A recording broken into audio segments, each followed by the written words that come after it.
Let's go to Germany now to catch up with Alexander Downer. Alexander, we normally talk to you about foreign affairs, but I've just got to get your thoughts on the Liberal leadership here, because at a function in Sydney last week that I went to, you were brutally honest with the audience. You said you hated the job every minute you had it.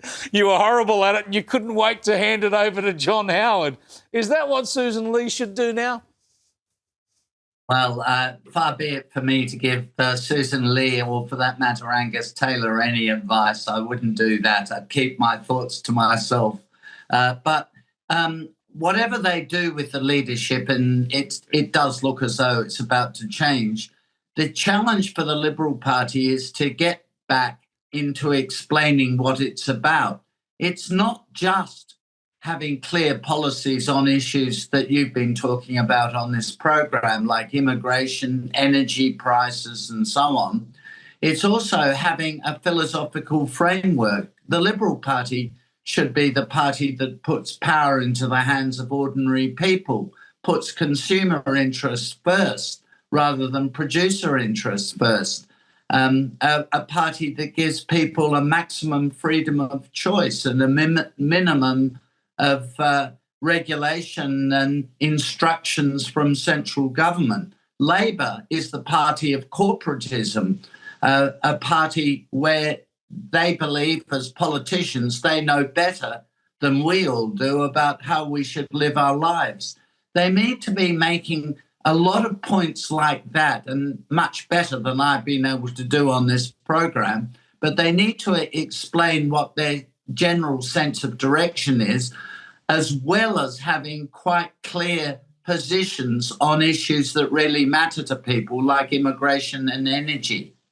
Yeah, those core values of the Liberal Party, though, haven't changed. You modernise the message and the new issues that they need to apply to, but it's all there in the We Believe statement. It's a party supposedly about personal responsibility, aspiration, small government. We don't hear enough of it. Is this one of the upsides we expect to hear as a result of a leadership change, that there might be a shake-up in the front bench? We'd expect to see Andrew Hastie, Jacinta Nampijinpa-Price, clear and strong communicators, probably someone like James Paterson having a more prominent role. And Angus Taylor, while people criticise his political cut-through, he knows economics and those economic and cost of living issues better than just about anyone in the parliament.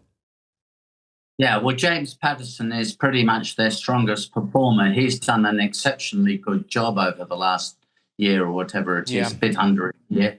And so you're right, he needs to have a prominent position, but he's in the Senate. They cannot afford to keep their better performers on the backbench. No, part of their problem is that they're obsessed with factionalism. And people are getting or losing positions on the basis of their factional allegiance.